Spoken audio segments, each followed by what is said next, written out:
Yo, it's your boy Swag. I'm back on ShibuyaTyson.com where the music at. Today I'm in the building with the producer LeekeLeek. He's been producing for Chicago for years now. He's been putting in a lot of time, energy, and today we're going to get his story. So when your beat come on, it comes on and says a LeekeLeek banger. How did you get the name LeekeLeek? Yeah, shit, my name Keef. Like everybody know me in school, Keef. And niggas used to call me Leek, and females would be like Leeky, like Leeky. So I just put it together like on some slick shit, like alright, LeekeLeek. And cause I done had so many names, I ain't know what I wanted. My name used to be Doug Nasty at one point in time, and I couldn't roll with that shit. So shit, I just stuck with my real name, Leek. So at what age did you make your name LeekeLeek? Officially, like 2011. 2011. Yeah, officially it's like this gonna be my rap name, my stage name, and I'm gonna stick with it as a 2011. So when did you fall in love with hip hop? Man, really just the Dipset days. Like I wasn't even allowed to listen to rap when I was a kid. Like I grew up like a church home type background setting. Okay. Like we listened to Aretha Franklin and shit. I couldn't even used to watch BET. You know what I'm saying? I used to have to sneak. I remember the first video I seen like on BET was Cisco the Thong song. Like that, I got in trouble. I got my ass whooped for watching that video. Like I remember that, like BET and Cut and all that shit. So around that time, like 2000, when I really just like started loving this shit. Like man, this shit crazy. So besides Dipset, who are some other artists that influenced you to start working on music? Well, Dipset who got me like paying attention to the music scene, and then I can't lie, like I had a 50 Cent phase. I think everybody had a 50 Cent phase. He came in then, like when the music changed, cause I came in like right at that era when music was just changing over, like the 2005 era. It was still like real rappers out. You still had Jadakiss now in 2005, like that. But then like you also had niggas like Jeezy and Gucci coming up. That's when the South just started taking over, going crazy. So I could say like a lot of like Gucci, like from the new era, well what we call the new era, like Gucci and Jeezy, them be like who I've been listening to. Okay, so when you say that you started making music early, how old was you when you first started recording music vocally on the Pro Tools or any other system? My first time recording was on 79th and Evans in 2007. My first time recording, bro. I was so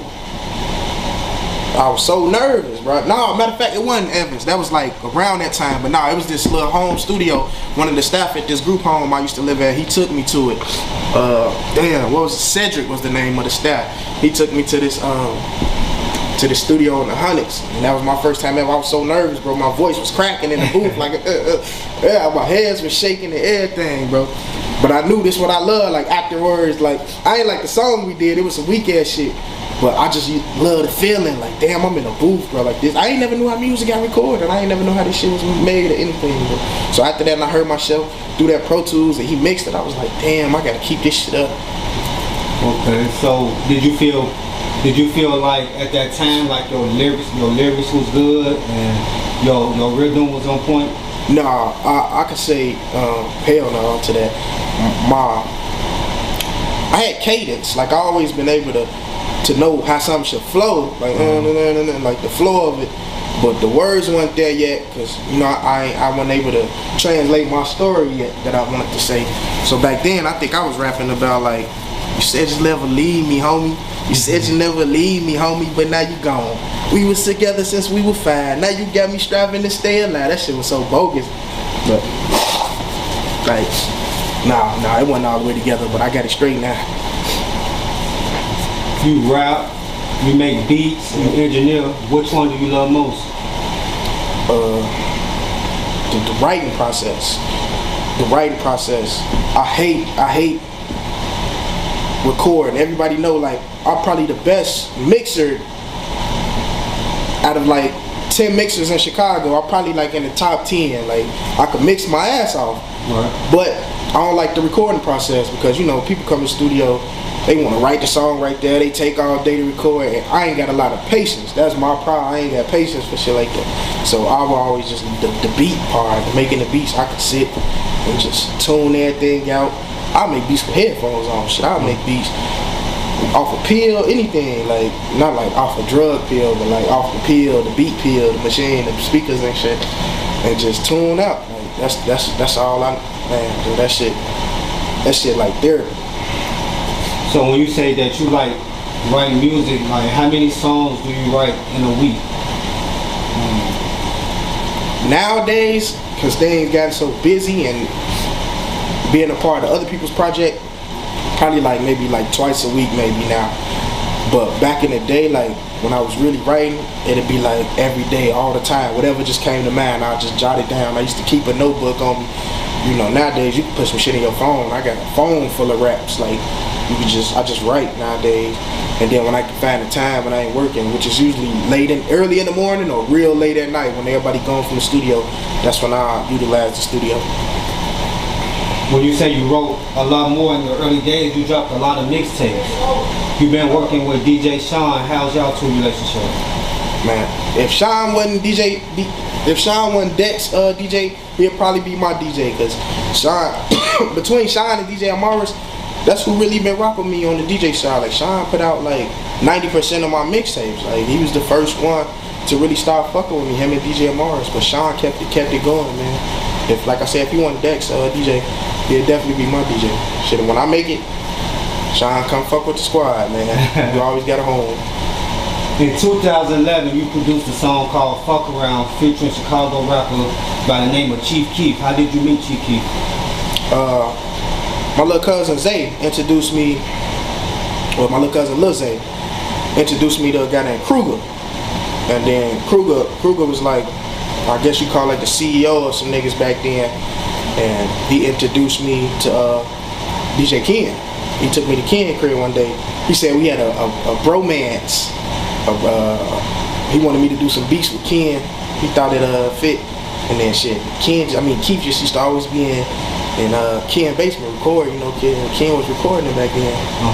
And so shit, it just happened. Like, you know, I don't really even talk to too many people when I come in. I don't even think I had said what's up to them niggas. Like, I just kind of came in and just was like, just feeling it out, kind of like, you know what I'm saying, when you go somewhere new, you see niggas over there, they got holes and everything, you kind of shut like on that.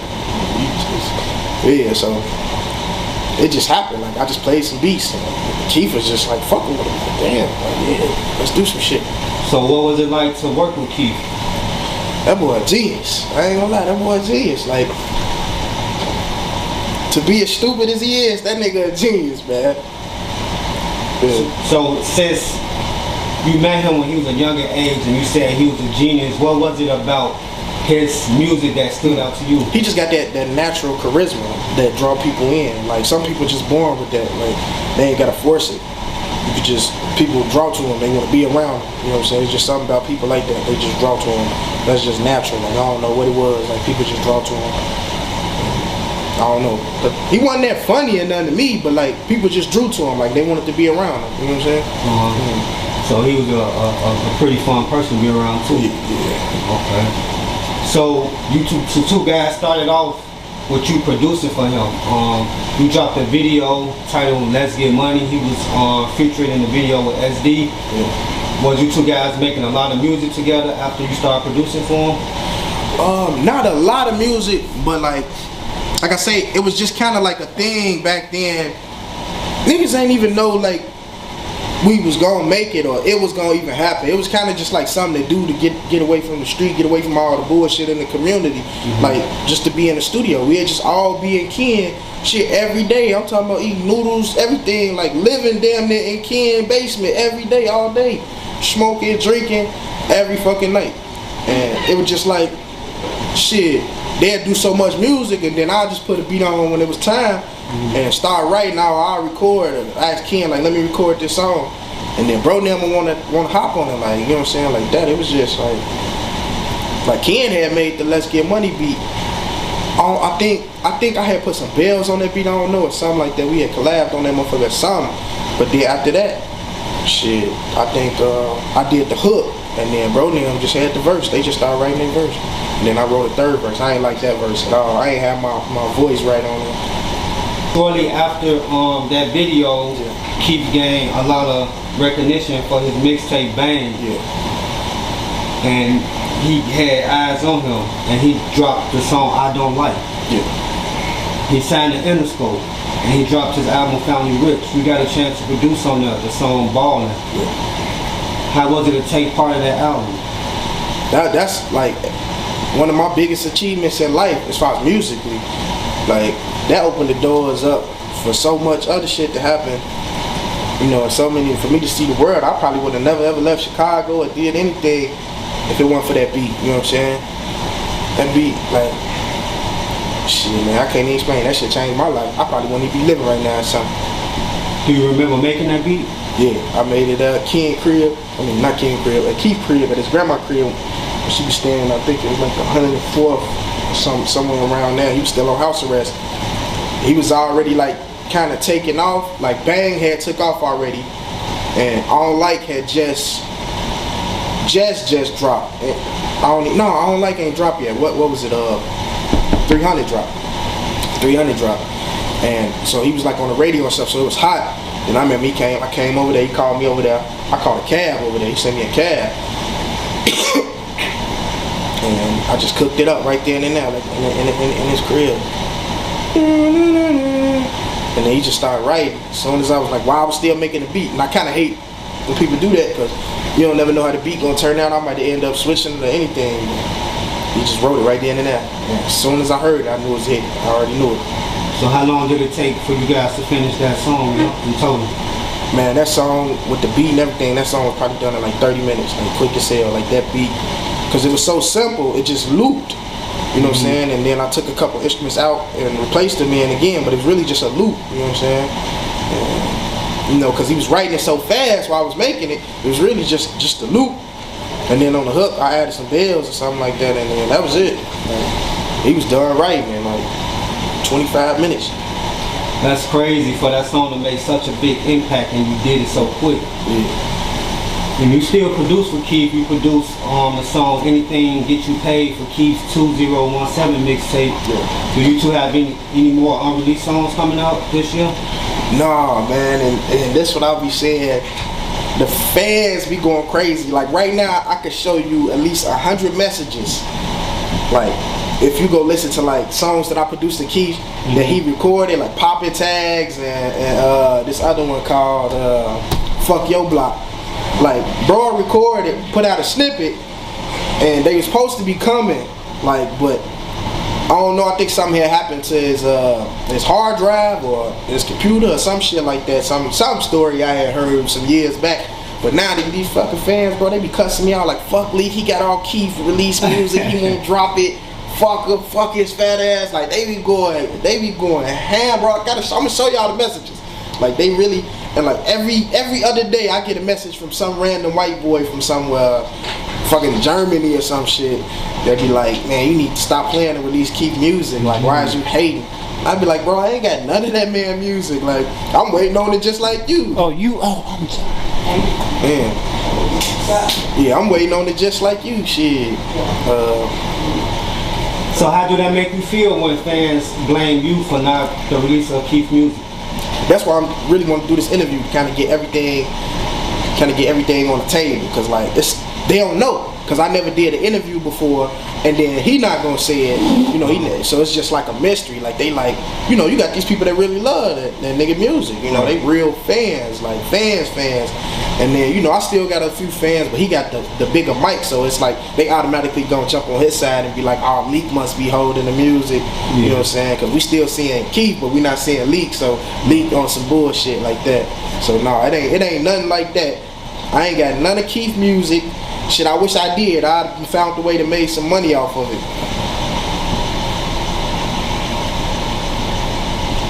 Artists use real life stories for songs. You got a song titled Never Get Boring featuring SD. I seen it was supposed to be a official video and never came out. What happened with that video? Yeah, actually it's me, SD, and Ide. That was the official song. And then like SD was just the first one to hop on it. I had asked E-Day to hop on it originally first, but I think he was out of town or doing something. He couldn't hop on it that day. So I had actually went to SD. He was like on 46th Street that day or something. Ken was over there actually. He shot the video, like the unofficial video. And I had slid over there and recorded him, recorded SD part, and then Kid did like the in-studio video. And we just never, it just, man, I believe if we would have did that video, it was so many videos that we should have did that we never did. But I believe if we would have did that video, that probably would have like put me on some like rap shit like in there. Cause people love that song, like out west still love that song like so much, bro. That song, I still get asked about that song today, like when I'm gonna shoot a video for it. Yeah, it's a lot of music out here. So like me hearing that song, that was the first time I ever heard somebody mention like living life so fully and never get boring. That's still like a catchy line right now. Yeah. And even to this day, I have never heard nobody say it before me like that line. And nowadays, I hear that in a lot of bop rappers, like they songs, a lot of Chicago rap, that money making never get boring. Like I hear that a lot now. Like and damn near every other rap from the out west rapper, I hear that line now. And it's just great to be influenced. You know what I'm saying? It just feel good. At that time in your life, I know things was moving fast. What all you had going on to make a song never get boring? Like what all was you doing? Alright, so it was just like I literally, you know, so I was raised in group homes and foster homes and shit, and sleeping on niggas' couches and shit. And so it went from that to when I signed that publishing deal, and I had got that money. I officially didn't need like nobody no more. Like I ain't had to call up cuz and like, man, cuz kind of cold outside. You know what I'm saying? Slide over there for the night. You know what I'm saying? I don't want to be in this motherfucking group home, but you know what I'm saying? Shit like that. So it just changed so rapidly, like shit, hotel party on me. I was just that's kind of where the money went. Like just hotel party on me. It's free liquor, free weed. I don't even smoke weed no more. So it's like free weed, whatever. Just gonna have people having a good time. I like everybody having a good time. Shit, it was just like that feeling, like that life, like you know what I'm saying. Like at that time, I probably fucked like half out west, like. All the girls like just coming, like man, me and my homie Sketch, bro, we was throwing like hella at the Congress, man. We damn near got put out the Congress Hotel, like we was sending shit up, like it was just it couldn't get boring, and then it wasn't like it was going nowhere. It was still coming in at the you know what I'm saying? It was still coming in because niggas was buying beats, niggas was getting features, everything, like it was still coming. Like I had people trying to pay me to get Keef to do a feature and shit. Like man, just talk to him, bro. Just if you could get it cheaper, I'll give you the money. I'll give you him. I'll pay him and you. Like just get it, just because I think back then he wanted like 10. They was like if you get it 5, man, I give you 2. Like niggas was thirsty, so you know you had to take advantage of those situations, man. I definitely did. You mentioned Sketch. He was like one of your artists back in drill, like first kicked off. Do you guys still talk and hang out? Yeah, me and Sketch still talk. We just fell out again though on some like business shit. But like yeah, it's like a brotherhood. Me and Sketch could fall out today and be back cool tomorrow. You know what I'm saying? We got the same birthday, his daughter's birthday on our birthday. Like it's just that's just like a brother from God. Like we so much of the same type of people. We out fight and be back friends tomorrow. Like that's all it is. Like we ain't never physically fought though, but we get into a lot of arguments like fuck you nigga, you know what I'm saying, like that shit. So yeah, we just got into an argument like a month ago, so I ain't heard from him in like a month. But you know that's my brother, that's always blood. So he still making music also, correct? Nah man, Sketch a real life pimp, man. Okay. Shout out Sketch. So Fat Trail is back home. Yeah man. Have you contacted Trail since he's been out? I tried to actually. I hit him up on Twitter. I ain't really been on my Twitter in like the last year or so like that. But like when I post from Instagram, it go to Twitter. But like I had hit him up on Twitter and he ain't respond. I ain't even see that he synced it, so I don't know if he's still on Twitter. Or I think Twitter kind of falling off or something. But yeah, I've been trying to get in tune with Fat Trail since he got out because we definitely got to get back to work. Like I feel like my sound now is better than it was back then. The quality better than it was back then. And I know he didn't groove. You know, you can only get better. And, you know what I'm saying? So I'm pretty sure he ready to get back to work. I just need to know the sound he looking for. You know, I'm gonna cook it up.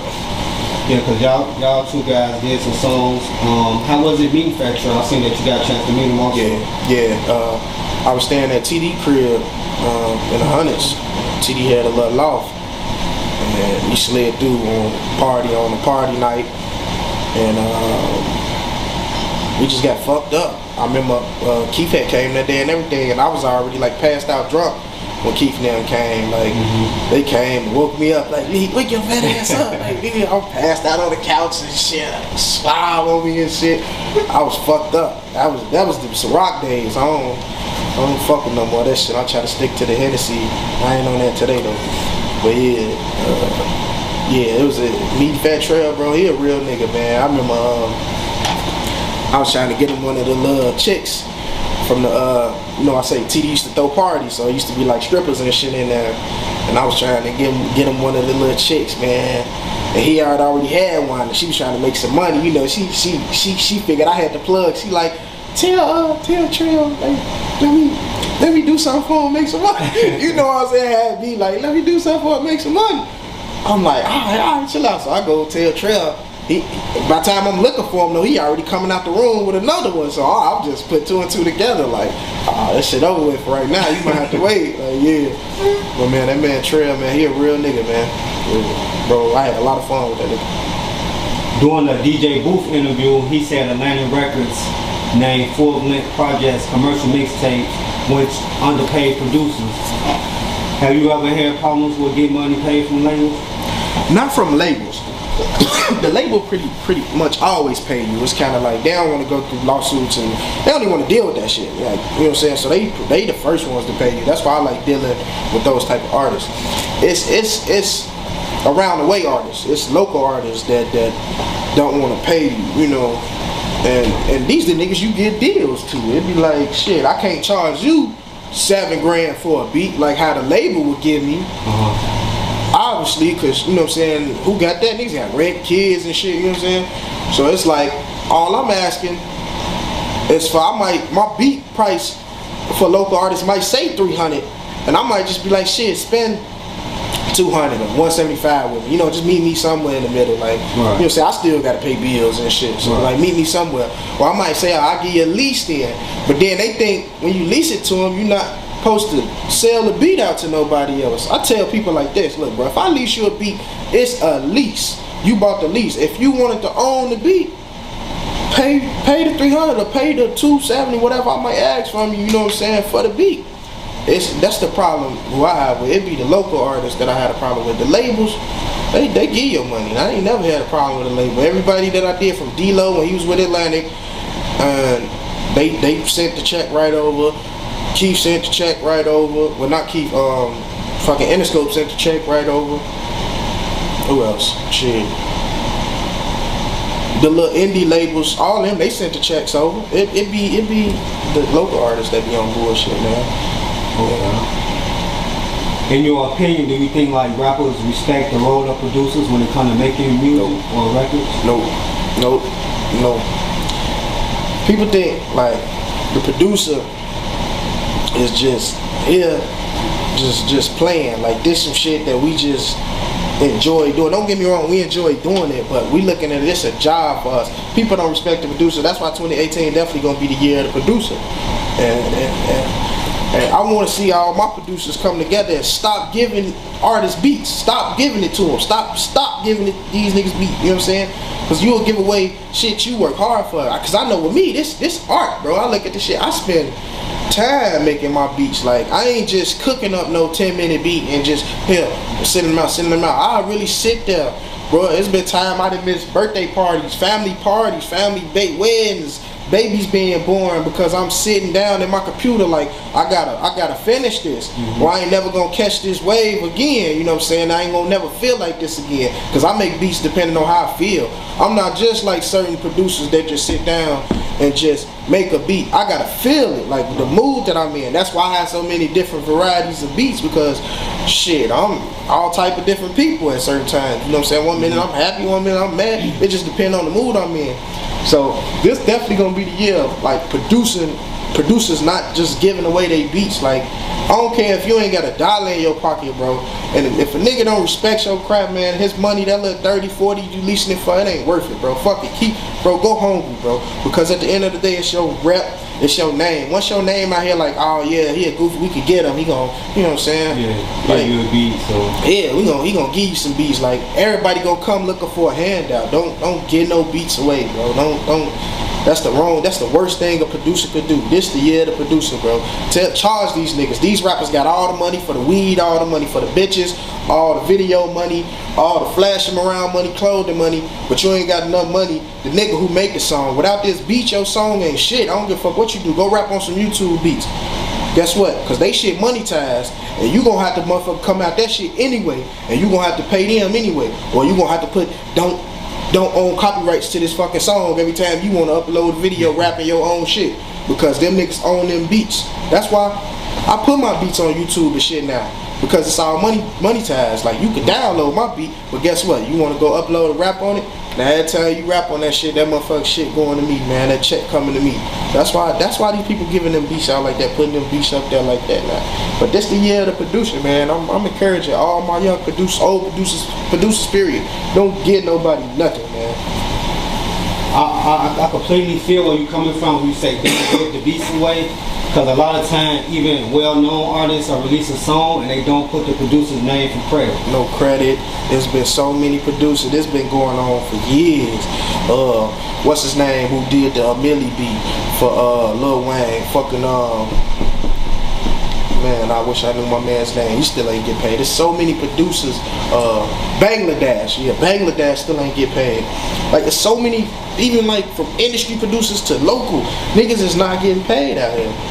No, or not getting paid what they deserve. Yeah, because TM on 808 Mafia tweeted he produced XO Tour Life and he still haven't get paid, and he grossed over $6 million. Yeah, why should you get $6 million and think I deserve, even if I got paid an actual $7,000 just for the advance on the beat? That's the advance for me to release the files. Alright, say we're balling. Interscope advanced me $7 grand to release the files to him. Boom. Now Baller would have made some money, which it didn't. But if Baller would have made some money, say Baller would have made $6 million like XO. Why should I only have that $7 grand? That's just the advance for me to release the files. Now y'all made money. Can I get paid? Shit, if you made $6 million, okay, you know the label gonna take the majority of it. That's just off back. Say if it made $6 million, I figure the label gonna want $4, the artist gonna get $2. Can I get $500,000? Can I get $200,000 at least? You know what I'm saying? Right. Like that. That's all I'm saying. Like, producers not getting paid out here, and these people, these rappers is so fool because they just don't give a fuck. But then you got a hit now, and now you want some more beats from them. Oh, let me get another one. I need another one like that, baby. We back. Let's do it.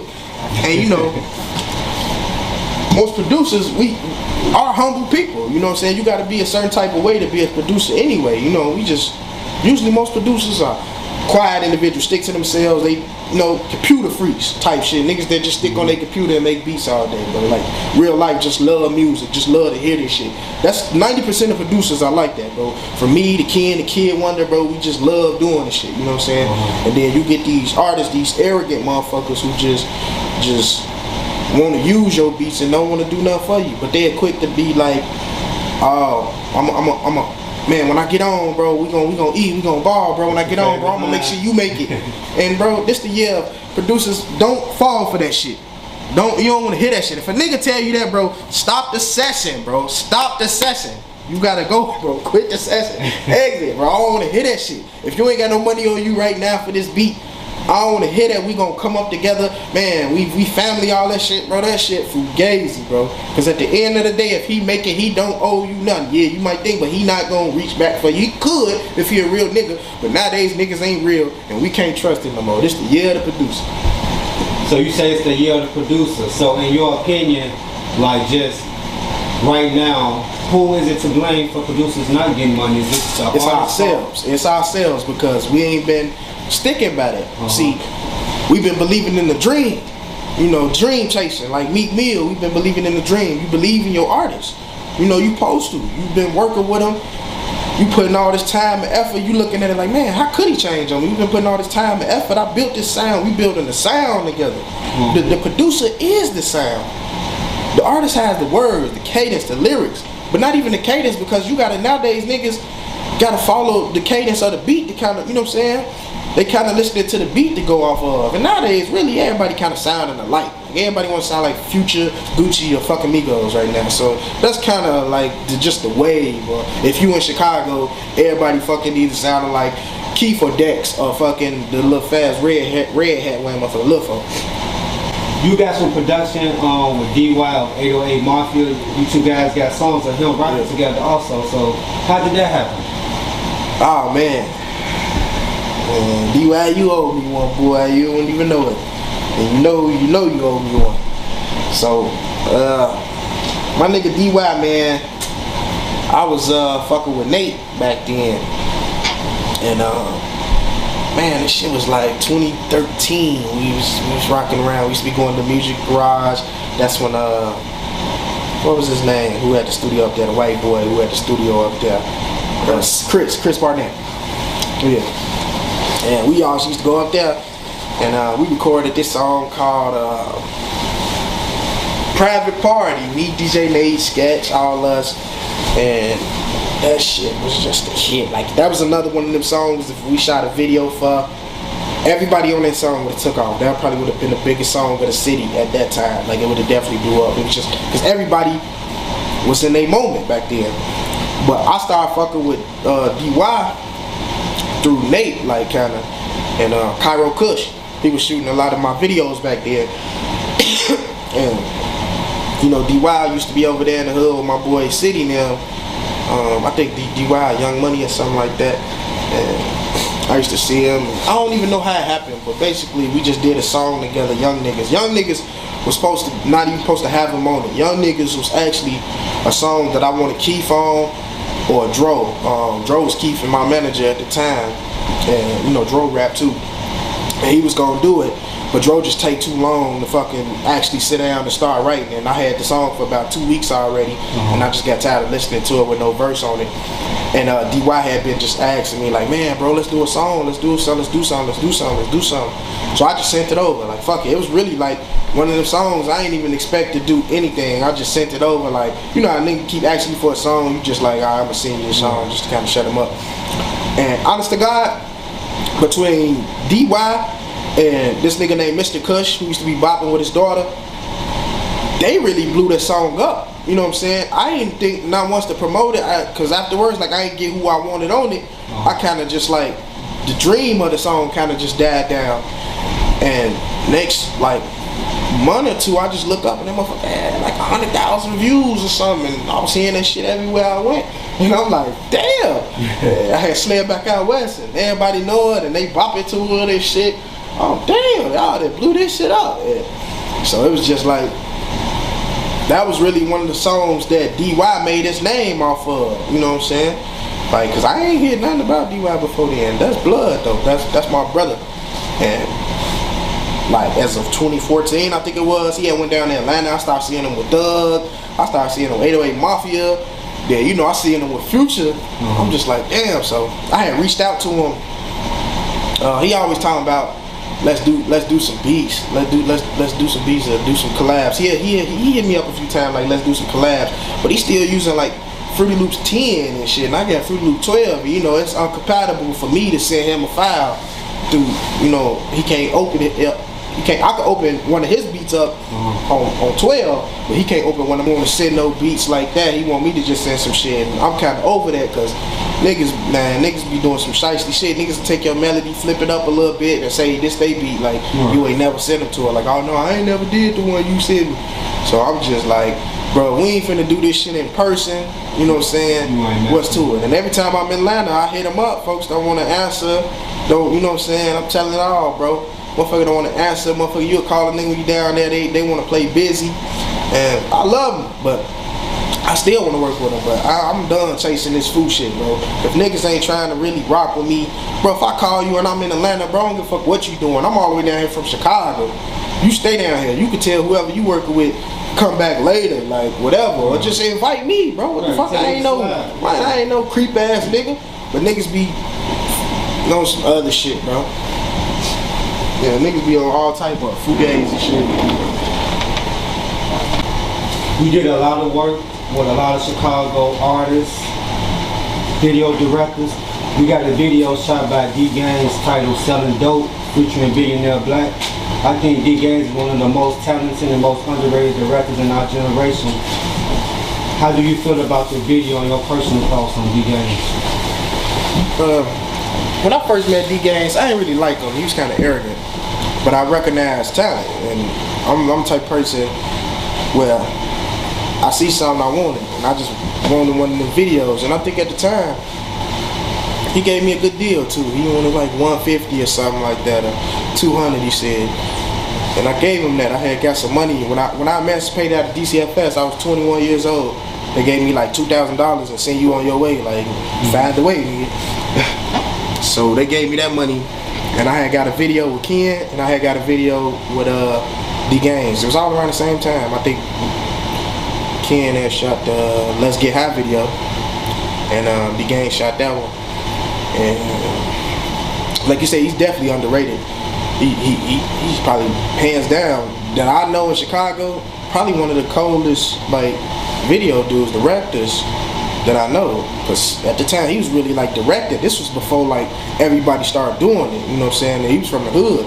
He was like really directing, and he had the shit on the edit. So yeah, shout out to D Gaines, man. I still want to work with him, but I don't see too much of him nowadays. Like I don't know what he been on. I ain't talked to D Gaines in over like 3 years. So when you say D Gaines is doing a lot of videos for Chicago artists and making a name for itself, like who were some of the artists he was working with at that time? He was doing all Keef and them shit. I think D Gaines did the Bang video, and he was doing Dirk shit, Buck 20 Brick Boy shit. Everybody who was really rapping, like back then, that was like before the AZ era and the Rio Productions era, before like all these other people started coming up. It was really just like D Gaines was the shit that you wanted to have. You needed a D Gaines video. He had the clout on the YouTube. You knew your shit was at least gonna have 10,000 views if you ain't made nothing else. You was gonna get 10,000 views off D Gaines page, and then whatever else just off what you pushed. So you had Billionaire Black on the Selling Dope song. How did you meet Billionaire Black? I don't really rock with him no more. I met him through Buck 20 Brick Boys. Like I say, Kruger introduced me to, that's who it was his camp, you know what I'm saying? He had like a garage studio in the back, like a garage type shit on Calumet or something, like 46 Calumet or something like that. And that's where they all used to hang out. Like I used to engineer for him and shit like that. So as a producer who worked with a variety of artists, what's your opinion on rappers dissing another rapper when you working with both of them? For the most part, I don't take sides on it, cause unless I'm like loyal to you, like we family or friends, I hang out with you type shit, like this who I'm with, I don't really pick sides on it. Like I'm type nigga, I'm able to go anywhere, everywhere because of that. Like I fuck with people, you know what I'm saying? I ain't never chose no side. I produced for a majority of one side because that's who I was rocking with, you know what I'm saying? I'm living with these niggas, so how it's gonna look like, you know what I'm saying, when you living with niggas, like this, it's a big difference. But like just from in the studio, niggas recording, and then the next day they ops come record, they ain't got nothing to do with me, you know what I'm saying? And I want to get to a point where niggas ain't even beefing no more, cause niggas ain't really beefing about nothing no more. Like it's starting over petty shit until somebody get killed, and then it's like some serious shit. But if you could just clear that shit out from the get-go, like that's, if you see the video you talking about with Billionaire Black, and I had E-Day in that video.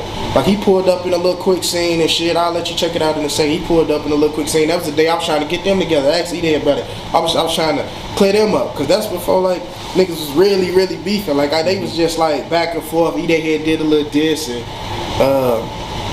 he was dissing Duck at the time, I think. I was gonna ask you about that. Yeah, and so I was like, man, y'all need to get off that shit, cause I'm up here with them, and then I still fuck with E-Day. Like I was fucking with E-Day first, like heavy. I had met him through what's the fuck? Bezel Boys, Rio and them and shit. That's how I met him. But yeah, so I was just trying. I told him, man, come up here, man. Get out the car, man. Shake hands. Y'all gonna shake up, man. Get off all that food shit. He came up there, but he like, I ain't getting out the car, man. Like, yeah. And, you know, like both of them niggas was on some scared ass shit, like on some. I ain't getting out and beating that black was on some, man. I ain't shaking his hand, but he cool. Like, you know how niggas be. I wouldn't even call it scared. It's just niggas be on some like, alright, I see him, but I ain't fucking with him type shit. Man. Yeah.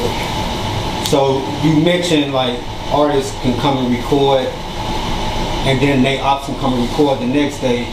Like when it comes to dealing like with your part of your beats, do you tell artists not to diss other artists on your beats?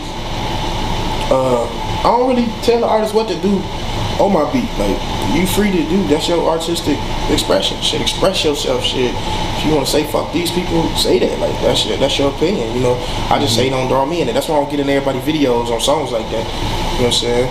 Like I don't just be all in certain videos. Just you know what I'm saying. If it's just a neutral video club song, then yeah, cool. I let people express themselves. It's art, man.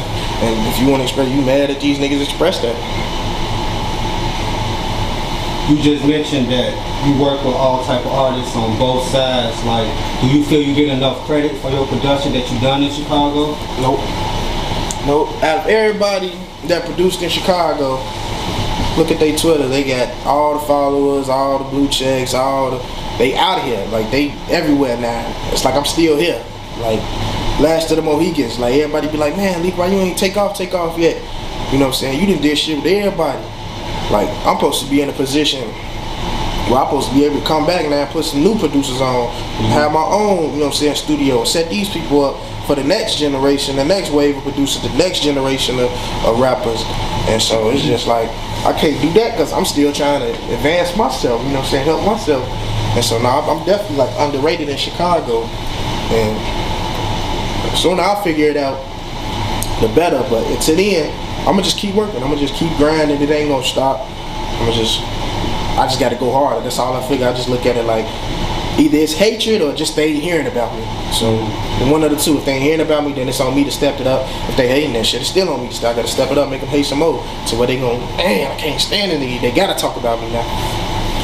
Why is it that, well, in your opinion, why is it that something big starts in the beginning and once it get bigger that some people get left behind or forgotten about? Why do you think it's like that? Because with money, you don't need certain relationships no more. If you only needed a nigga only because he made beats the best out of that circle or out of the town you in or the niggas you fuck with, but you ain't never really liked the nigga, you know what I'm saying? You just needed him. When you get some money, now it opens doors and windows. You can go places and meet other people. You need money, you don't need these people no more. So the truth come out when you get some money. The light always gonna show. Whenever you get some money, I mean, shit, that's just the answer right there. That's just as straight as forward as I could get it. You don't need people no more. That money just open them windows to you to be able to move around. Like, you had some niggas that was broke, that couldn't do anything. Like certain niggas in the hood that don't want to be in gangs, but you scared to fucking walk to school every day and get your ass whooped by these niggas. So I gotta be with these niggas on the block. Right. And I don't even like these niggas, but shit, they gonna protect me and ride for me. But shit, as soon as you get a little money or you start checking to be able to get up out there, or you meet some new niggas who want something else or something better, shit, that's exactly who you finna go to. You know what I'm saying? You shit, I'm over here now. And the old niggas gonna be like, nigga, we was the ones looking out for your scary ass like that. You know what I'm saying? Yeah, it's always like that. You right. That's a good point. You also work with the late Smiles. Y'all did some music together. How was it working with Smiles? Smiles is another genius who's underrated. R.P. to Smiles. And that's what I mean by I ain't pick no sides. I in the heat of all that, like a week before JoJo had died, I go to Smiles' crib. We do a song together. I give him some beats. We do a couple of beats together, and we did the song together. And it's just like, we was talking about JoJo then. He was telling me, man, he was like, man, JoJo's a firecracker, man. I'm just trying to calm him down. He's just hot, you know what I'm saying? He just shorty though. And you know, man, that's all it is, man. It's just, man, R.I.P. Smiles is crazy though, cause that shit made me want to get in shape and shit, cause like dude was swole, and I'm like, he ain't down for getting shot and no shit. He had a heart attack, right? So it's like, I started looking at myself like, damn, folks said, all right, I can chill out, fucking become a vegan or something in this motherfucker or something. I don't know what was the issue, but yeah, that shit definitely like fucked me up when he died. Like I was like, damn. You mentioned Smiles talked about his artist, Lil JoJo, rest in peace to him also. Did you get a chance to work or meet him? No, I ain't get a chance. I worked with Lil Mister, and I ain't never meet him. It was just kind of like email beats. Around the time all this was still going on, that's what I mean. Like I always been reaching out to anybody I wanted to reach out to. I just never got a chance to work with JoJo. Nah. When it comes to fashion, like what's your style? On your Instagram, I see you got a lot of hats, different shoes. Yeah. Man, I love hats. Like I got a collection of hats. So I'm gonna ask you a couple of questions, and I just want your answer out of the two. Low top or high top sneakers? Low top. Hat or no hat? Hat. Shades or no shades? Oh, it depends on the moment. Like if I'm trying to be extra, I'm gonna definitely have some shades, but just popping up, no shades. Summertime, comfortable in jeans or shorts? I like joggers. You know, I'm a big dude. I don't like to be confined. I'm always wearing like sweats and shit. You have like different styles with your hair also. Like when you switch your styles up, do they give you like different feelings? Yeah, like hey, it's crazy you say that. Alright, so like one of my foster parents used to ask me why I switch my room around so much, and I told her because it made me feel like I'm somewhere else. Like I used to change the furniture around in the crib. Like every day she'd come on, the TV be over here, shit like that. So I do that with my hair too. Like it's just expression. Like man, like I say, I'm a different type of nigga. Some days I be feeling crazy. You might see my shit just natural, just like nappy, crazy look. And then some days I might dye my shit orange, purple, you know what I'm saying, not purple, but I've definitely dyed my shit blonde before. And I had high top fades with the parts in it before, the high right, low left. I had dreads before. Like it's just it's an expression. I like to express myself physically, verbally, like, you know what I'm saying? That's why I got tatted on my face. People be asking me why you do that, and it's just expressing yourself without having to always say it physically, you know what I'm saying? People just can see it, like, that's all. You ever had braids? I don't think I seen braids. I had the popcorn joints where you connect the popcorns, like you have them and they look like the braids because they going back. Yeah. But nah, I ain't never had the patience for braids, and actually dreads go quicker than braids if you ask me, but I ain't never had the patience to do the braids.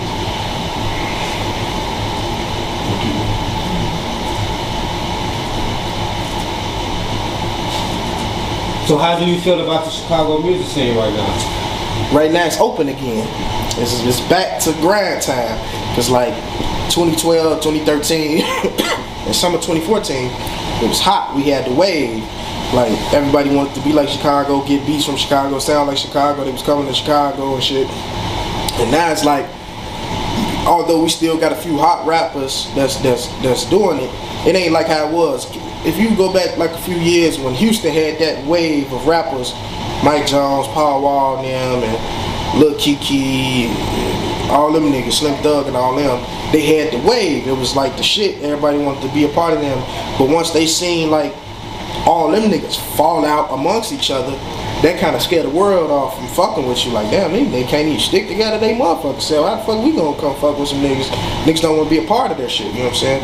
And that was the problem with Chicago. Like, we had it. All niggas had to do was come together, bro. We could have been in New Atlanta. We could have took the scene from Atlanta. Because niggas, when we came out, bro, niggas wasn't listening to that Atlanta shit. Niggas, everybody was on Chicago dick. Like, real talk.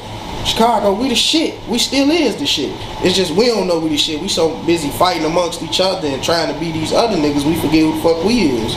That shit crazy. I think we need to get back to Chicago, get back to our sound, because now we running off everybody going to the South Sound again. You know, that's kind of where it's going. I think niggas need to come back home and tend to them relationships that you broke, man. Fix shit, you know what I'm saying? Niggas too scared to fix shit nowadays. Niggas just want to forget it like it didn't happen. So do you think Chicago artists that's been rap beefing will ever come together and possibly even just, we gonna say just make a song because they don't have to physically be with each other just to contribute to the progress of Chicago music? Nah, I know niggas not gonna do it. Niggas ain't got heart. Niggas ain't gonna do it. Niggas don't want to see the next man make it. If I could hold this over your head, I don't want you to make it 5 of them. And that's how niggas think in Chicago. Chicago has always been a gangster city, a hated city. They hate niggas that I don't want you to make it. And that'll never happen.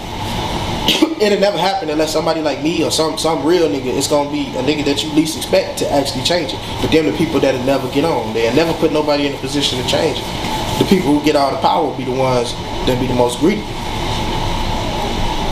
So looking at the Chicago music scene, a lot of artists diss the rivals, their homies. How do you feel about that? I think that shit redundant, bro. That shit stupid. That shit petty. Like, let the dead be dead. Let the dead rest. What is you bringing up these people's names for on any side? Like, that shit ain't cool. I think niggas just ain't got no respect. Niggas ain't got no home training, no respect. Niggas don't care about shit but themselves, and that shows you that. Like, I'll never do no shit like that to say fuck somebody dead, homie. Bro, I don't even think of that type of shit. For the first nigga to even, I used to be scared to say shit like that. Not because I think somebody will do something to me, because shit, I think God will do something to me. That's how you know, nigga, a nigga that don't feel God, bro, don't feel anything. You a savage. Like, that's where that shit come from. I'm a savage, and all everybody want to be a savage and savage. Being a savage ain't no good thing, bro. Like, if you look up the definition of a savage, bro, like, that's why they was killing them Indians like that. They thought they were savages. Like, that shit is reckless, bro. You ain't got a care in the world. So what's your opinion on fans outside of Chicago that's excited about people getting killed or just seeing Chicago music as entertainment in the whole? Culture vultures. That's what they call it, a culture vulture. That's exactly what they is, bro. People like that you enjoy to see niggas beefing. They instigators. There was the niggas in school. You ain't got nothing to do with now one of these sides that's fighting or niggas that's fighting, but you all ooh, and like, I used to hate people like that, like the instigators, the shit starters. Them be the bitches people, like the people that ain't gonna do a damn thing, but you all on the blogs, all on them be the shit that I don't like. They culture vultures. They just want to see, bro, cause alright, these two people into it, now you instigating it, that allow them to hear about it. Now, motherfucker die or something, now you the main one talking about, man, RP, man, he was a good guy. Like, that shit, if anything, if I could try to stop something, I'ma stop it before it could start. Like, that's just how I am. I'm a peaceful person until it's just like somebody touch me or something like that. But other than that, yeah, you know, I'm trying to keep the peace. I want to see, that's how motherfuckers gonna come together, like, bring this music shit together. Bro, we could all eat off this shit. These people, these white people, these labels and shit, bro, I'm trying to, why can't we create labels in Chicago? Why all the labels in Cali, Atlanta, and New York and shit? Ain't not one fucking major label in Chicago, bro. But we the hottest. Everybody want to sound like us, everything. Like, come together, bro. That's all I'm saying. It's gonna take niggas. Y'all got niggas with money, we got niggas with money. Let's put this shit together and win, man. That would be something great for the city for us to have a big label right now. Who are some Chicago artists that you listen to right now? Who I've been listening to from Chicago? Remo, shit. Remo, the only one, I can't even lie, man. I ain't really been checking too much Chicago music because of shit like that. It's been disappointing. I'm tired of hearing glizzies and blicks and dirty poppers and shit like that, bro. Raps, bro. Let's make some club songs. Let's get on these people radio and get this money from these white folks like that. So that's why I've been fucking with Remo, man. Remo got a whole side to him. He a street cat that's trying to escape that shit. So he got the background to back it up if it ever came to it. But he on some positive shit. We on the radio right now, you know, club song. That's what I'm on, bro. Let's fuck some bitches and get some money and drink and turn up and shit. Fuck all that rah-rah, wanna kill each other and shit, bro. I'm trying to have some fun, bro. I'm fucking done dealt with that shit the first 26 years of their life. Cause we had some fun when the fun come in, and, you know what I'm saying?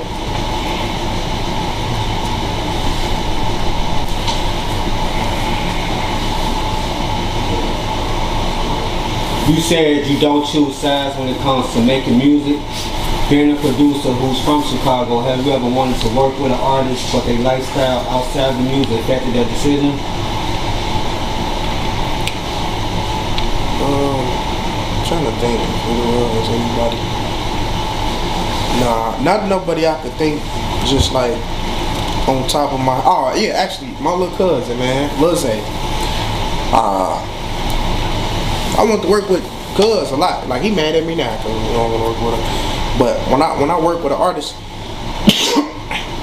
it's all or nothing. Like, ain't no in the studio this day and you locked up tomorrow or anything, because it's all an investment, whether it's money or time. And time is more important than me investing my money. I can get the money back, I can't get my time back, man.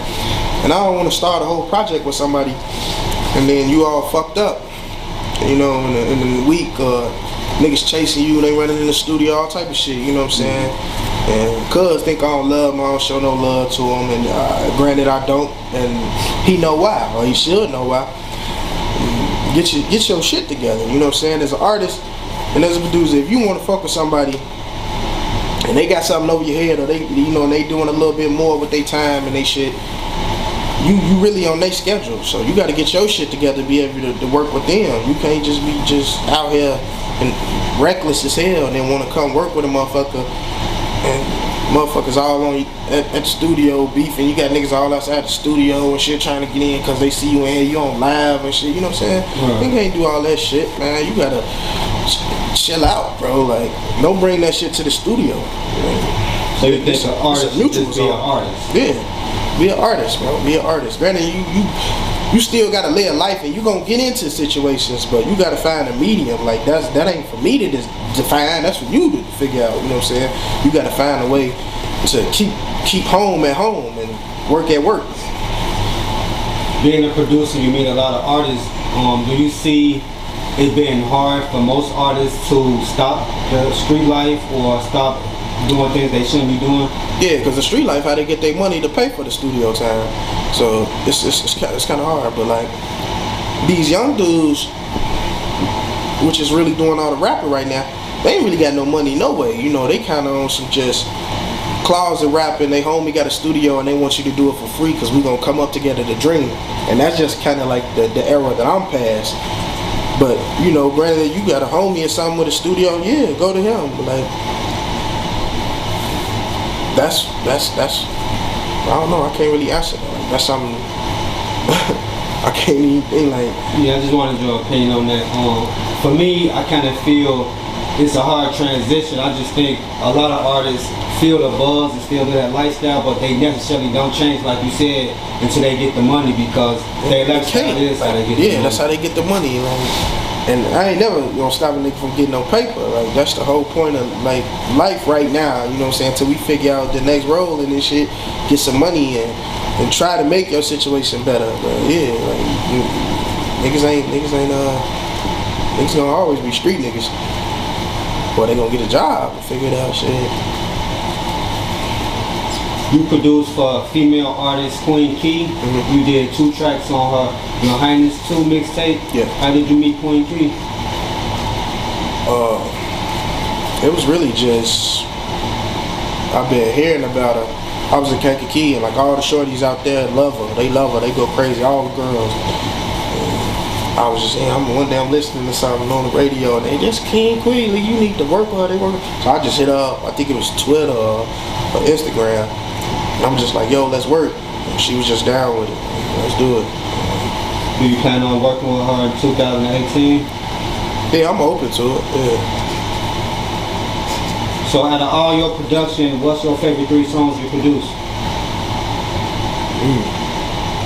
It probably is something that I've done for one of my raps, actually. Because I try to say certain type of beats for myself.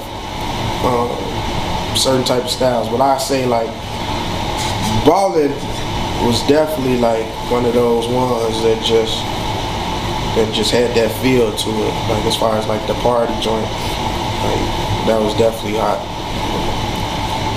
Out of everybody that was rapping on my shit, I think I like when Keef rap on my shit the most. And I think the fans do too. When we link up, that shit be magical.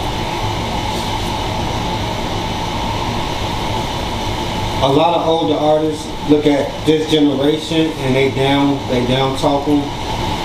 Like, how do that make you feel as a young artist? Ah man, these niggas, man. Stop talking if you not finna help. Like I'm saying, if you ain't got nothing, you just want to talk about it. These artists, the shit don't sound how y'all think it should sound. maybe niggas don't know how to write or something. Go help a nigga. Write a hook for a nigga. Sit in the studio with niggas. You know what I'm saying? If you're not doing nothing to change the shit, you shouldn't have shit to say about it. That's how I feel. Like point blank period. If you ain't got nothing to do, with improving a nigga, you shouldn't have any opinion on what a nigga doing. That's just as real as it could get. And Joe Budden and all these other people talking about Migos and Lil Yachty and all them. But if you're not helping and reaching out to niggas, you shouldn't have an opinion on it, though, at all. Period. You also produced for Lil Durk. Did you meet Durk around the same time you met Chief Keef? No, I've been trying to work with Durk for the longest. Before I even met Durk, he had hopped on one of my songs. He hopped on Young Niggas Remix.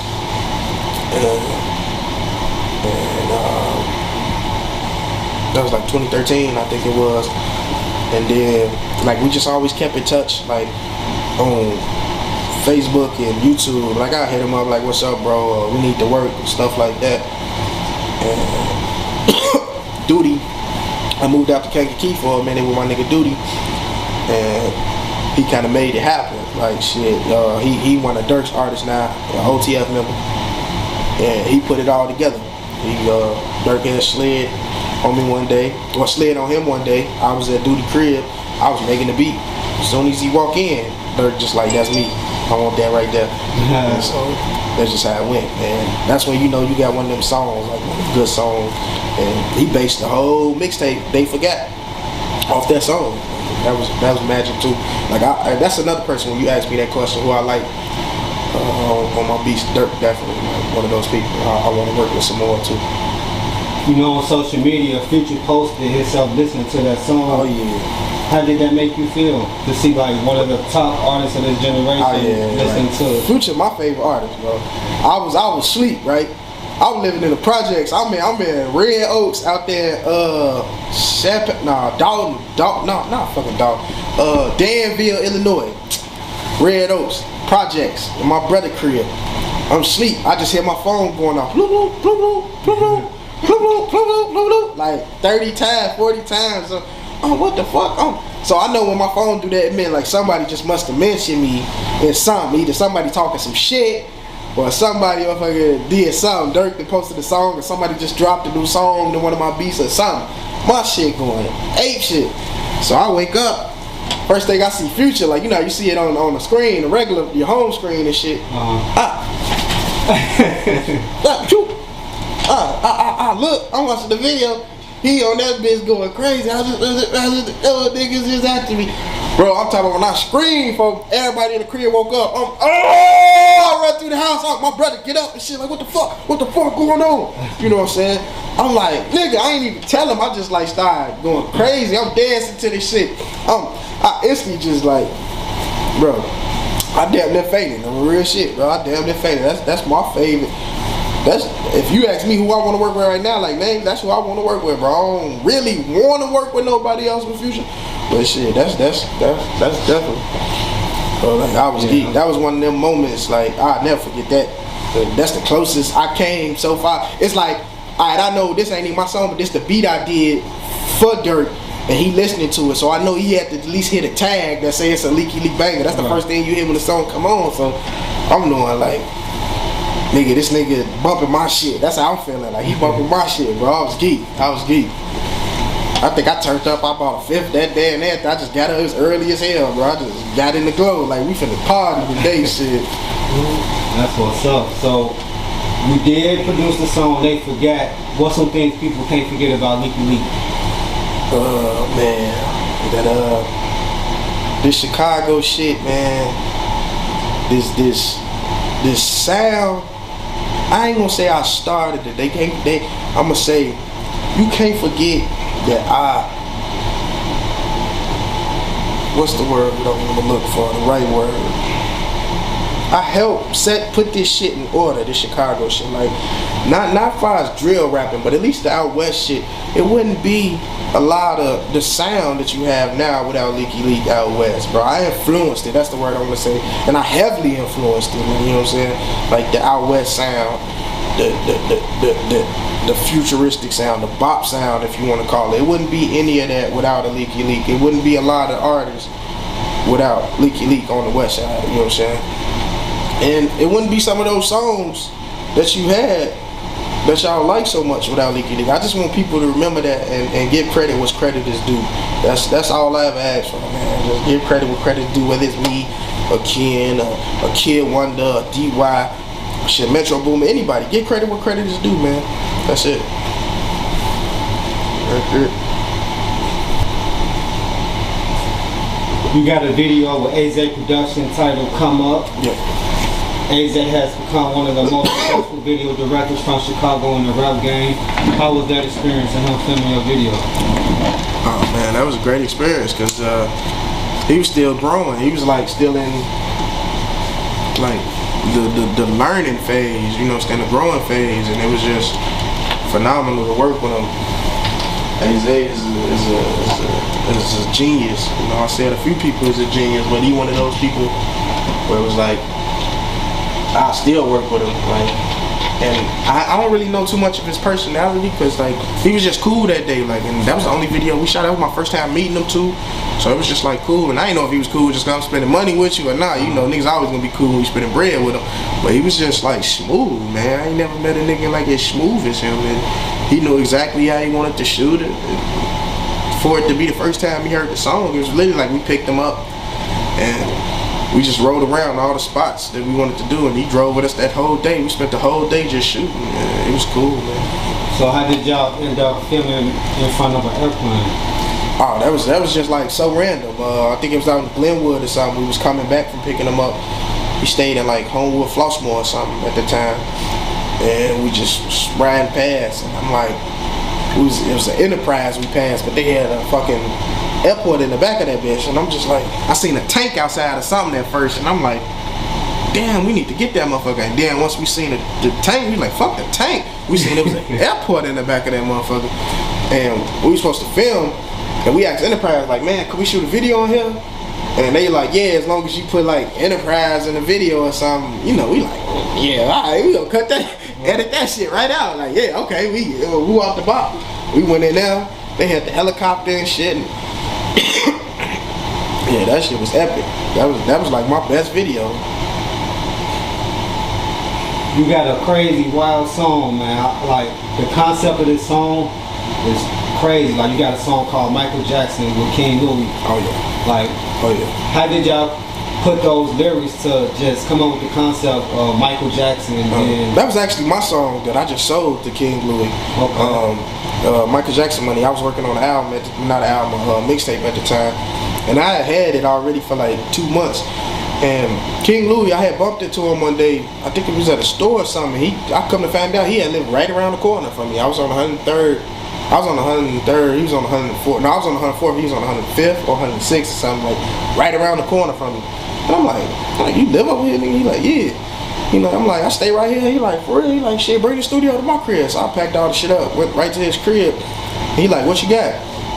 And I gave him like 3 songs, and out of them, you know, I just took my verse off of it and just kind of like let him get it, like run with it. Some songs be like that, like, you know, it'd be better if somebody else get on it than yourself. But I kept the hook on it. I did the hook. But yeah, it was just like, I'm gonna give him this, man.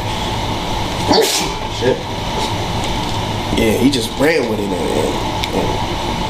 So how were you feeling when you made that song? You said you make beats and off your feelings. Like, what made you come up with that Michael Jackson song?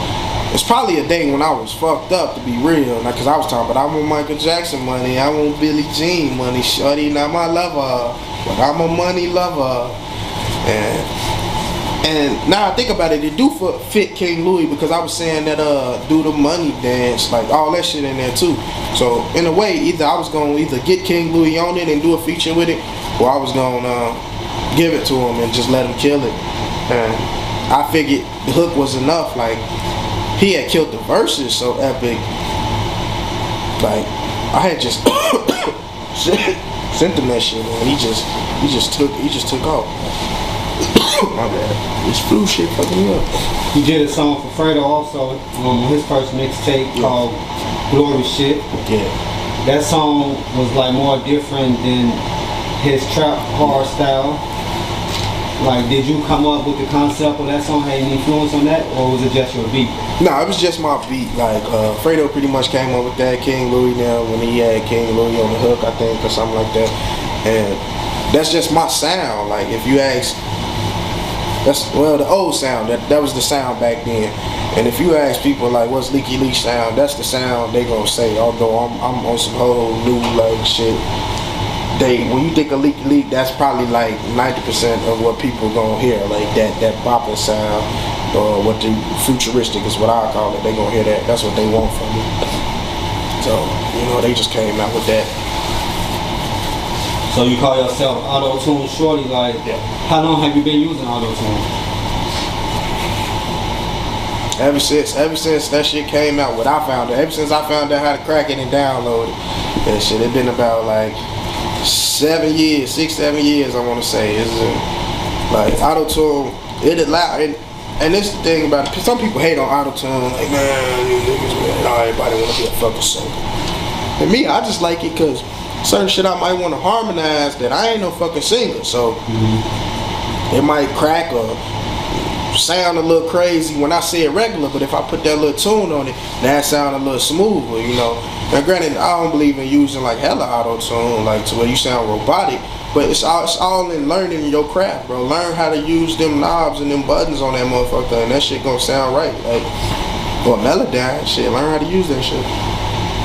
So can you describe like your sound other than using auto-tune? Yeah, my sound. It's futuristic. Futuristic ain't necessarily even a rap. The rap is what we put the auto-tune on it. Futuristic ain't even the vocal. You know what I'm saying? It's just that happy feel, like trap hard 808s, right? Like trap 808s with melody, happy melody, or like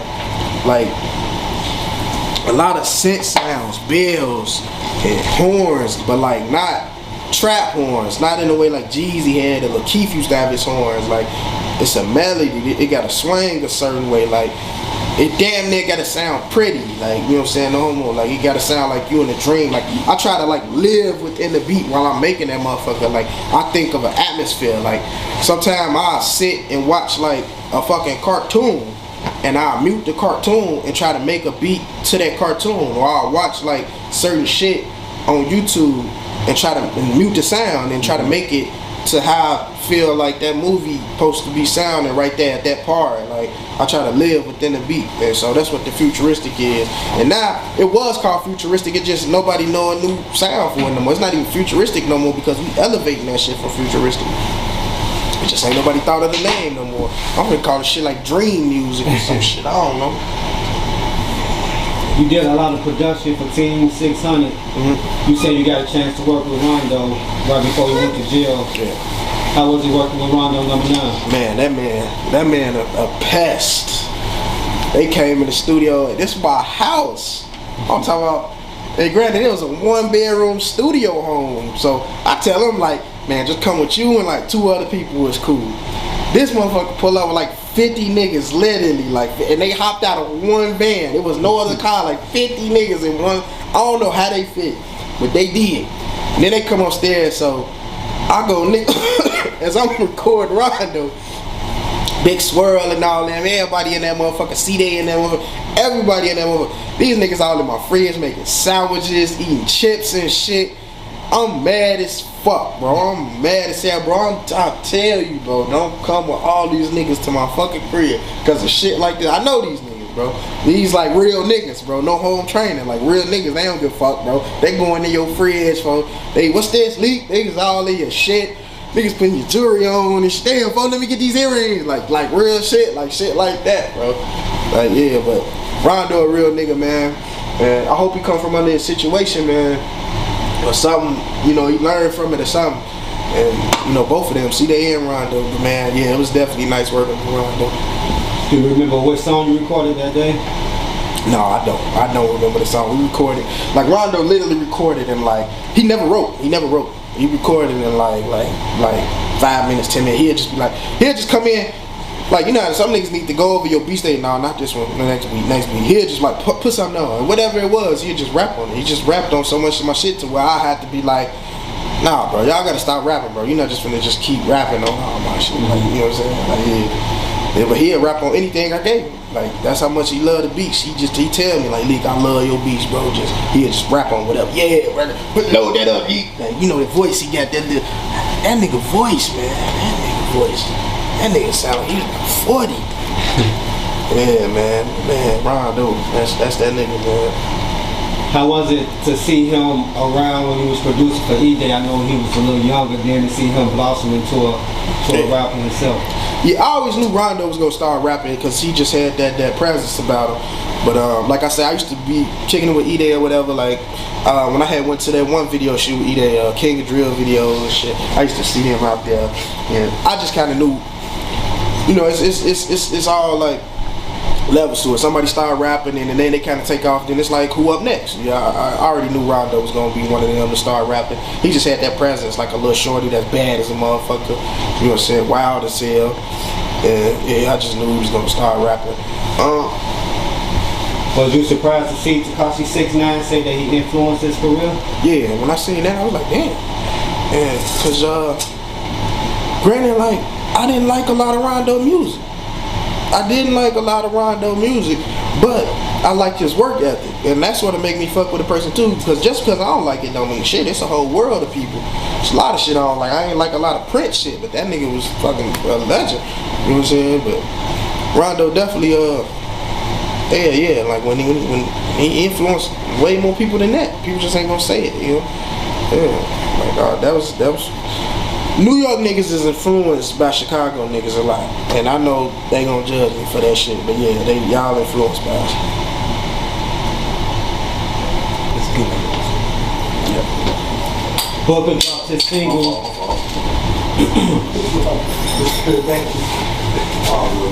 Booker dropped his single Truly at the end of 2017, produced by you. Do you guys have any more music coming out in 2018? Yeah, man. Booker, one of the people that record, kind of how Dirk record. He records so much that it's kind of hard to stay in touch with him. Like, it's kind of hard to stay up on the beat side. Like, he always asking for beats. Leek, send me some more beats, man. Send me a kit, send me a pack. Booker record a lot, but we definitely got a few coming. Like I done sent him some beats, and I heard snippets of the shit that he rapped on, but he just ain't released it yet. So I know we got a few that's coming. They on his page, they on my page. They coming though. They coming. Just stay into them. Okay. Have you worked in the studio with Booker before? Yeah, Booker slid on me when I was in the hundreds, man. He slid to the crib, came out there, man. And real nigga, like just tell him to pop up, record with you in the closet. Yeah. How was it? How was his like personality? He cool. Like he was kind of quiet. You know what I'm saying? But that, like I say, that was just our first time really meeting. Like people don't even know. Like Booker, my cousin. Like Lil Zay and him, they family. You know what I'm saying? Lil Zay, my blood cousin. You know what I'm saying? So that, like J Money was my cousin. All that. Like, family. You know what I'm saying? Like, it's just on the other side of my family. I don't really talk to my family. Like, I grew up in foster home, so I don't really associate myself with my family. But yeah, the family, the Booker family. The late Capo dropped a video to the song that you guys worked on called Glory Boys. How was it working with the late Capo? R.I.P. to Capo, man. I never personally recorded Capo. I never recorded him. Like with just me and him in the studio, but I always just like sent him some beats. But I like what he did to my project, man, and I ain't got nothing to bad to say about that guy. I know my artist Sketchham had a few words once upon a time, and me and him shared a few words or whatever. But I ain't got no bad blood for him, man. Rest in peace, Capo. In 2013, the D-Lo Shuffle went viral. He dropped a part 2 and you did the production for it. How did that come about? D-Lo always looked out for me, like whenever I did a video or something, he'd bop in it or something like that. When me and Ill Will did our video, he was just one of him and Chemo was just like cool people, like them type artists I like working with anyway, just down to earth type. And so he just I just looked out for him, you know. He looked out for me. Just looked out for him, and he went places. He's still going places, you know. He just got that charisma. D-Lo a good person. He got a good heart, man. He been through some things in life, and he gonna stay blessed because he a good person. You two did production on his Groovy also. He did a Groovy challenge. Yeah. It was mentioned in the Wall Street Journal newspaper. Yeah. Like, how did it feel to watch so many people dancing on your beat? Man, that was epic. It was actually it was on Love and Hip Hop New York too, and that was crazy. Just to see that, just to hear my production on TV and everything, that was crazy. That was epic. Yeah, that's like my second biggest achievement besides the balling. As far as music, that was dope. That was dope. I watched some of the videos. I seen a woman that was dancing. She was pregnant. I seen like that was amazing. Like she was really getting down like the whole routine. Like, you know, just seeing the videos, it was something different. Every time he do a dance, it go viral. And I'm not too much of a dancing nigga, but like I don't dance none. But like I love to see people have fun and enjoy themselves like that. Like for him to be able to upload that on my beat and it go viral and everybody dancing and having fun to it. And it's just another reason why producers love doing what we doing. You know, we like people seeing people have fun. And you work with you work with DJ Nate, a young veteran in Chicago. How was it working with him? DJ Nate, yeah, DJ Nate cool, man. He talented. I've been wanting to work with DJ Nate since back like footworking days, like when I used to be listening to his shit when it was on Power 92. You know, that was really like one of my Chicago goals, to be able to work with him, whether he know it or not. He a Chicago pioneer, you know, in his music game too, because he had his little glow like before the Chicago era even came. Like he was, like I say, footwork days. So me working with him is like something that I always wanted to do anyway. And by the time we do it, it was just like the right moment when I was in my glow. And so we best of both worlds, just collab. Every project we did was just I still listen to them songs we did, you know. He made his first popular song that reached the radio in 2010. Do you think he get enough recognition for the work he put in Chicago? No, DJ Nate don't get enough credit. And part of that being is just the hate that go on in the city and different things, and people look at certain shit on the internet and judge people off of it, you know, between the little shit that had happened. But he definitely don't deserve it. He don't get the credit that he deserves. He definitely pioneered a lot of this shit, especially on the West Side. That Gucci goggles, all that shit, like, that's that shit.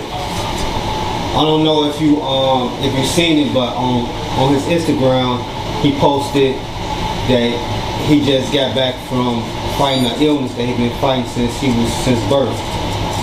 Like, do you feel people that's doing music, that's still ill, traveling, doing videos, meeting people, do you think they passion really shows? I don't understand the question. What you mean?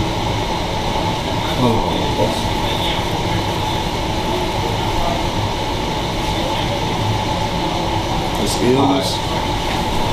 DJ Nate went on social media to announce that he will be back dropping new music after facing the illness he's been fighting since birth. What do you think about people that still doing business with illness, sickness, and they gotta travel, do video shoots, and just meet different people? I mean, the illness shouldn't take a part, and it might slow you down a little bit, because some days you might not be feeling it, you know, depending on the illness you got, you might be tired or just under the weather. I'm under the weather now, but like, it just depends on what the illness is. Like, God bless him, but you got to keep going. You know what I'm saying? You got a legacy to continue. You know, this is a story. We got to continue writing it. You know, and even after we gone, this music, we still got YouTube. It's gonna be around, and people always gonna listen to it. So just make timeless music, man. Lil Peep died recently. Yeah, R.I.P. Rest in peace, Lil Peep. He had took a mixed drug. Yeah. In your song Boot Up, you mentioned you almost died a couple of times due to like depression, a choice of lifestyle. A lot of people use drugs. Yeah. What's your personal use on drug use? It's recreational, man. But we definitely gotta know limits. I don't judge nobody that use drugs. I never would. You know, my family use drugs and parents and stuff. But don't let it consume you. Don't let the drug become you to, well, that's what you need. You don't need anything, you know what I'm saying?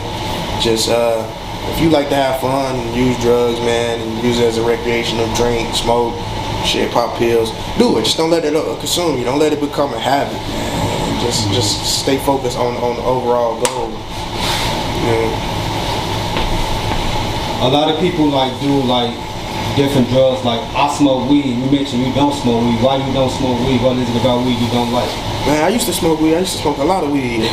I just had to stop, man. I get real paranoid, man. It's like certain, what I want to say, strands or grains of weed, or strains of weed that I can smoke, but I wouldn't buy it off a street nigga because half these niggas don't even know what they got no more. If I'm gonna get some weed, it's got to be from you know, somebody who really know what they got, because there's certain shit I can smoke that keep me level, and some shit I smoke and be paranoid out the ass and have an episode, bro. I done had episodes like real shit. I didn't tweet, seen Jesus, seen God, and ran out in the middle of the street screaming, holler. Like, I didn't tweet and been paranoid as hell before, you know. So it's just like, I don't want too many of them episodes, because not everything is on camera now, and I refuse to be on camera like running down the street ass naked, like screaming God and shit. Like, I can't let that shit happen on camera. Don't feel too bad, because when I first started smoking weed, like, I used to feel like I was on a roller coaster. Like, for whatever reason, it just felt like I was unlevel when I first started smoking weed. It was pretty crazy. I always think I'm gonna die. Every time I smoke weed, I think somebody trying to kill me, so I stopped smoking weed. I had to leave that shit alone. You visit Atlanta? How was it visiting Atlanta? Atlanta is the Mecca.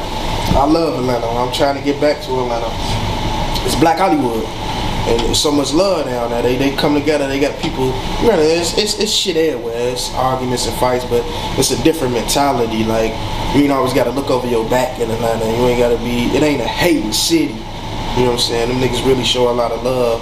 You go down there in they clubs, they just want to fuck with you, see what you about. Like, man, we heard about you, Leek. You up there doing the beats for shorty, man. Like, they love that. Like, I go down there and it's all love, bro. I ain't never had a bad moment in Atlanta or a moment where I was like, damn.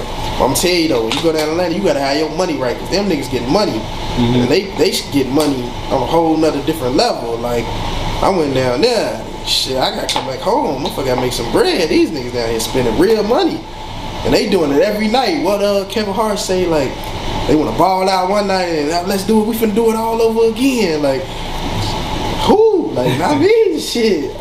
Well, you gotta make some bread. Them niggas really getting money down there. So it's like, I had to come back up here. I'm like, shit, man, go broke down there. You look fucked up down there with them niggas. They party every night. How long was you in the A? I was in the A for like 8 months for 1 year. Then I came back up for like 6 months. Then I went back down for like another 4. So it'd be on and off. I go to Atlanta probably like every other year, man. Every year I try to visit Atlanta for at least like 4 or 5 months out the year. That's my second home, man. Shout out to my girl Tanya B, man. She a real one. You got production with No Plug. How long have you guys been working together? The first time I went to Atlanta, through my homie Cicero, I met No Plug in that studio down there. He bought some beats off me, and that was before the whole situation with Bankroll and all that. So it was like, he was cool, man. I went down there, man. Him and my boy Re-Up and Flippy Yayo, and they was all in the studio. And they was just real niggas, man. Like, how they come, smoke, drink, got to pull up and shit. They just like, man, Leek, put on some beats. And, you know, it wasn't no tension or no weird feelings in the air. It was just like love. That's how I like it. Like let's work. So it was just what it was. And now he just be fucking with me. Like, man, send me a kit, dude. You know, send me some beats, dude. So it's always love. Okay. Have you two reached out to each other recently? Would you be producing something this year? Yeah, he just asked me for some beats like 2 days ago. But he actually just sent me a message like, man, it would sound like some R&B beats. You know what I'm saying? He wants some, you know, I like the melodies and shit in my beats. Like, that's the type of producer I am. Like, I found myself like I could produce for like a Lucci. You hooked up with veteran rapper Young LA, known for his song Aina. Did he reach out to you? Nah, man, my homie No Sleep Hat hit me up and set it all up, man. And he actually came out to my crib, re-recorded this one song, the song he did, I forgot the title of it. Back for Song? Yeah, Back for Song. And that shit was phenomenal, man. Yeah, he dropped that day. So how did it feel to work with a veteran artist that you've been looking up to? Yeah, that was like one of those moments for me, because like I said again, the futuristic movement. The futuristic movement, he was like one of those pioneers of that. Him, Jay Futuristic, and Travis Porter and all them. That was who I was listening to at that time. So like, he really influenced me so much that when I was able to do a song with him, that shit was like fulfilling. You know what I'm saying? Like, it was huge. It was big. I still work with him. So how did it feel for him to give you a shout out on your skills on wax? Like, how did that make you feel?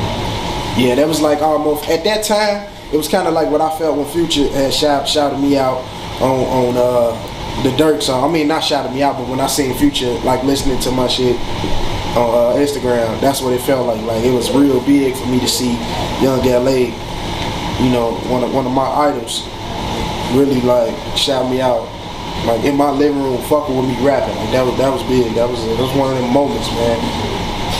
Did you make the beat fresh for him there, or did you already have it?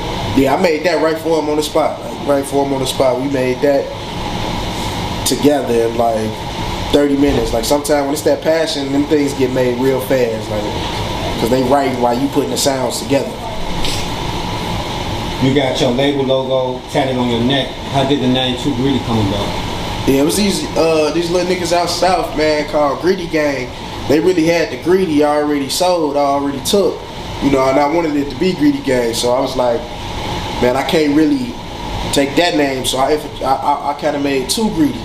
You know what I'm saying? And Too Greedy it just mean like we ain't settling for nothing.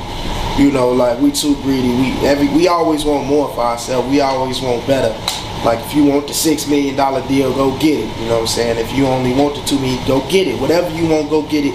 Don't settle for anything. Like, this world is yours for the taking, and we greedy. We always want more. So that's what that means.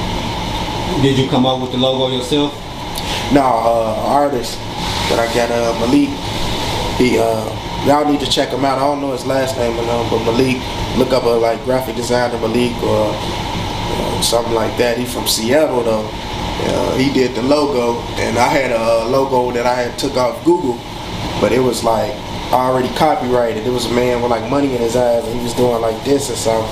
So dude, he took it and flipped it, and we came up with the logo how we got it now. And I just went and got that tatted on me. You're currently working with a new artist that go by the name of Remo. Yeah. How did you two guys hook up? My brother introduced me to Pooh, the CEO of the label Above the World, and he Pooh artist, and so bro just got that chemistry that I like about him. You know what I'm saying? He's a people person, and that's what you got to be in this industry. So when I slid to the studio and introduced myself to everybody, he was just cool and shit. We just got to work, so we working. You know, that's big. We got a lot of shit that we finna work on. You two dropped the single Kill the Grind. Yeah. Right now it's on rotation on the radios here in Chicago. What can we expect from you two later on this year? We got another one called Chicken Coop that's finna drop, and all my 3-6 Mafia fans just be on the lookout for that. Like that song finna be so big and epic, man. Like it's cold, bro. It's cold. Like, y'all really gonna love that. It's a LeekeLeek banger. We got Remo on it, and it's coming. Man. Some surprises for y'all. For all the artists out there watching, you do have some of your beats available for them online. How can they get to those beats? Yeah, you can just call my number. It's 217-202-2068. Call me, shout me out or something, or, you know, tell me that you got fuck with your shit, keep going. Call me, tell me, fuck me if that's what you want to do. I don't give a fuck. I'm just hang up on your ass. You go to LeekeLeek.com, shit. LeekeLeek.com, LeekeLeek.com. All my beats on there to download straight to your phone or your Gmails or your computers, and you can pay through debit card or PayPal or something like that. Every day the game is changing. What's the best way for a producer to promote itself? Like I say, man, just get you an artist and come up with that artist. Create a sound, and once you got a sound, everybody else gonna want to be a part of what y'all got going on. That's the best way, or else you just gonna be stuck like really just trying to find an artist that's already on and send him beats. And 9 times out of 10 they already got their own producers, they Metro Boomers and they Southsides and 808 Mafias, that they don't really kind of need you unless it's just a sound again that they want. So create a sound, man. Create a sound that's distinctive, and once you have a sound, they gonna fuck with you. Don't use nobody else's sound. Create your sound. The people say, that sound like a LeekeLeek beat, or that sound like a so-and-so beat. You know what I'm saying? Create a sound. So what's your Instagram and Twitter name handle for the people out there that don't know? Everything is at LeekeLeek. Twitter at LeekeLeek. Instagram at LeekeLeek. Anytime you want to anytime you want to hit me up, just at LeekeLeek. Everything gonna be at LeekeLeek. All E's, no A's. Can we get a freestyle? Oh, you want a freestyle on the spot, man? Nah, you can't get no freestyle, man. I ain't even gonna lie, I ain't no freestyle artist, man. I can't get it to you. It's your boy Swag, signing out on ShibuyaTyson.com. Yeah. Where the music at?